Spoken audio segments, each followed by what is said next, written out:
pas ini kan banyak teman-teman yang sudah menonton dari tadi yang Mas Ora ceritakan, terus kita pun tadi saya ikut juga menonton kan ngerasa gregetan nih dengan keputusan yang diambil oleh seorang Arman.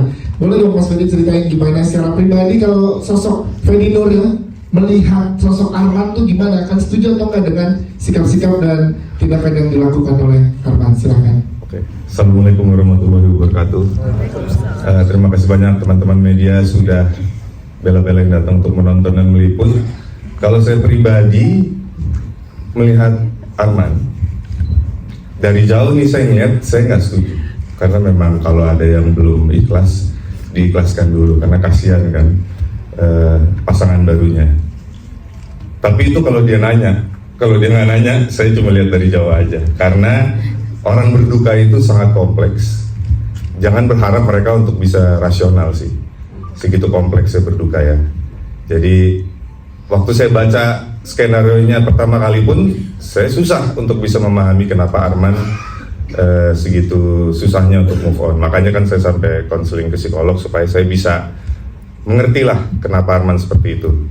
Nah makanya begitu saya paham, baru mulai percaya diri untuk bisa memerankannya. Tapi ya itu balik, kalau misalnya melihat Arman, saya sih nggak setuju. Memang ikhlas itu nggak bisa dipercepat, nggak bisa dipaksa. Jadi disitulah kenapa saya bisa ngerti gitu. Ya. Yes, dan kalau untuk Mas Fedi masih lanjut apa yang seorang Mas Fedi perjuangkan untuk Arman, sehingga tadi ada diskusi panjang mengenai karakter ini bersama Buke. Jadi gini, pertama begitu saya memutuskan untuk konseling dengan psikolog, itu kan dapat informasi baru. Nah itu yang aku share ke Mbak Kay sama Mbak Rati. Mbak, ini ternyata harus di-adjust karena ada yang berbeda nih di skenario sama informasi yang saya dapat gitu. Dan karena bagaimanapun aktor kan harus mengerti dan yakin sama karakter yang dia perankan ya. Jadi kalau saya belum bisa mengerti, ada penolakan gitu, saya diskusi dulu makanya, atau dicari titik tengahnya di mana oh ya udah itu masuk akal buat saya. Nah kalau buat yang waktu memakai cerita tadi, nah itu adegan itu saya belum sepenuhnya make sense gitu. Masa dia melakukan ini sih gitu kan? Nah akhirnya makanya kita panggil Mas Acut buat nengahin. Dan ternyata Mas Acut di pihak Mbak Kay. Salah suara gue. Aduh gimana nih gitu. Dan kelihatan nih kru-kru udah mulai yang aduh udah gitu kan. Dan itu memang nggak baik sebenarnya, nggak etis. Jadi saya mohon maaf sekali kepada teman-teman kru saat itu membuat mereka menunggu. Idealnya kan memang begitu di set kita semua udah jelas mau ngapain gitu. Tapi memang karena waktu juga. Nah akhirnya karena ternyata Mas Acut di pihak Mbak Kay, langsung saya melipir sendiri, oke ini harus ketemu jalan tengahnya, kalau nggak kita nggak take gitu kan. Nah akhirnya ya adalah kayak kompromi kayak Mbak Kay, Mas Acut, oke saya ikutin di sini, tapi pacingnya itu saya yang nentuin. Gitu. Timingnya kapan saya begini, saya yang nentuin. Mungkin bisa lama, mudah-mudahan bisa dimainin di editing gitu. Nah sama juga kayak Mbak Rati, lebih ke dialog waktu itu. Mbak ini dialognya kok saya nggak serk ya atau gimana? Karena saya tipe yang memang diksi itu penting sih, dan berubah diksi juga berubah arti buat saya gitu. Ya itu juga ada diskusinya, karena ya itu di satu sisi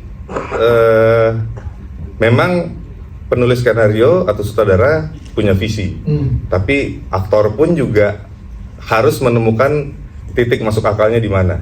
Tapi bagaimanapun semua ini demi perfilman Indonesia, demi hasil yang mau. Iya itu dia, hasil kolaboratif yang luar biasa untuk kepentingan filmnya. Thank you Mas Fedi Dono. Selanjutnya kita ke Amanda Manopo sebagai Anika. Ini tadi Mas yang ini dari spek kayak Anika di mana lagi kata dia. Banget lagi. Nah ini kita pengen tahu, yang udah pada nonton udah pada tahu juga tentang keteguhan hatinya Anika. Dari seorang Amanda sendiri, apa pelajaran terbesar yang bisa didapatkan oleh seorang Amanda Manopo setelah memerankan Anika? Silakan. Ya, assalamualaikum warahmatullahi wabarakatuh semuanya. Waalaikumsalam warahmatullahi wabarakatuh. Pertama-tama saya mau bilang terima kasih banyak sudah datang, hadir dan bahkan menonton Satu Ingin Dua Makmum. Kalau misalkan saya di sini dari awal, saya memang belajar banyak banget sih. Pas kita lagi reading pun, saya juga memang harus diuji kesetiaannya, di mana tidak boleh membentak Mas Fedi, jadi nggak ikut campur. Ya udah Mas Fedi gini ikut. Mendalami Anika, karena kalau Kalau saya ditanya Amanda sabar tidak? Andika sabar. Andika sabar. Dari Iya. situ kalau misalkan Mas Fedi, tenang Mas. Kamu nggak ada yang support, aku support. Andika banget tuh. Ya, Andika banget.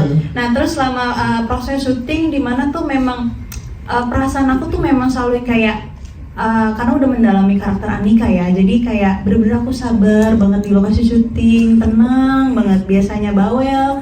Ini ada berapa kali kalau misalkan lagi adegan intens, aku jadi wanita pendiam pada saat itu. dan memang di sini apa ya yang aku suka dari film Satu Imam Dua Makmum, aku memerankan Andika, diuji memang kesabaran, kesetiaan, terus keikhlasan, menerima kenyataan walaupun pahit ya. Tapi disitulah dengan adanya kesabaran, akhirnya hatinya Mas Arman bisa luluh juga. Andika luar biasa. Tepuk tangan dong untuk Amanda Manopo. Terima kasih Amanda Manopo.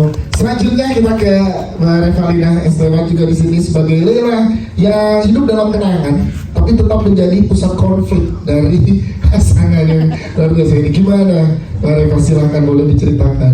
Ya, Assalamualaikum warahmatullahi wabarakatuh. Waalaikumsalam Selamat sore semua. Terima kasih banyak udah datang, udah nonton, dan mudah-mudahan mendapatkan sesuatu dari film ini, karena memang untuk aku untuk memerankan Leila ini tuh agak sulit juga ya, karena kan orangnya udah nggak ada nih, tapi tetap harus memenangkan hatinya Arman gitu.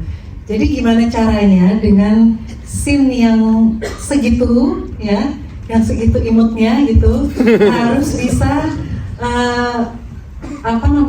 mendapatkan hati juga di penonton, terus juga apalagi terutama untuk di Armannya ya gitu, yang bikin dia nggak bisa move on benar-benar. Padahal coba dong dilihat Andika ya kan, ini luar biasa banget loh kesabarannya ya Andika ya gitu. Jadi benar-benar untuk aku juga wow, ini ya nggak segampang itu sih.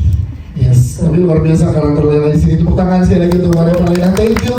Coba ke Ibu Marini. Ibu Marini boleh ceritakan ke teman-teman media sebagai sosok ibu, kenapa boleh ceritakan juga kenapa tertarik untuk ikut bareng di film ini, dan gimana pengalaman bekerja bersama dengan jajaran aktor, ada Mas Fedi, Manda, dan juga Reva dan yang lainnya. Silakan Ibu Marini.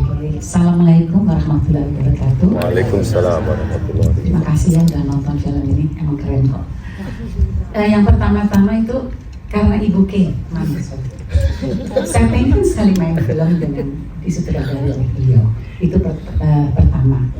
Dan yang kedua, untuk saya setiap cerita itu menjadi tantangan. Saya selalu mulai setiap judul adalah kertas putih.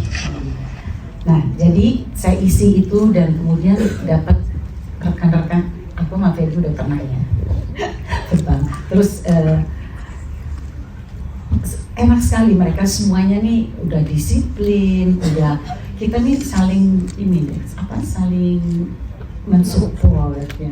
Itu anak saya juga satu. Jadi sebetulnya itu, dan saya berharap untuk ya siapa tahu dapat tantangan lagi.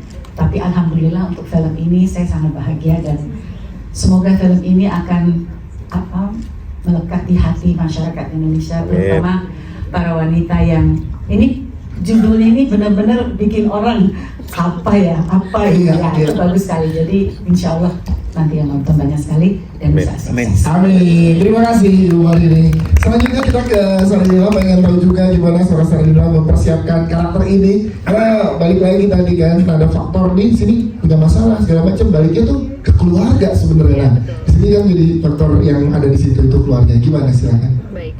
Assalamualaikum warahmatullahi wabarakatuh. Pertama-tama saya juga mengucapkan terima kasih kepada Base, terus kemudian Mbak Kay, Mbak Rati, Mas Ajut ya, semuanya, dan juga teman-teman di sini.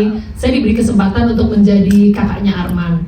Waktu saya baca skripnya ini Mbak Windy ini menarik banget. Aku ngobrol sama Mbak Kay, Windy ini kayak gimana sih? Oh, Windy ini adalah karakter perempuan single mother, terus udah gitu sukses dengan bisnis perkebunannya ya Mbak, terus udah gitu pokoknya harus orangnya tuh dedes, terus yang benar-benar kalau ngomong tuh satu kampung bisa denger, pokoknya orangnya tuh sangat sangat ya udah sebagai kakak nomor 1, terus udah gitu dia harus taken care of ibunya juga, anak-anaknya, dan juga ya mau gak mau akhirnya dia jadi mencampuri kehidupan adiknya karena semuanya mau diurusin. Gimana caranya? Saya kan selalu kalau misalnya main film ataupun main sinetron tuh selalu jadi ibu yang bijak.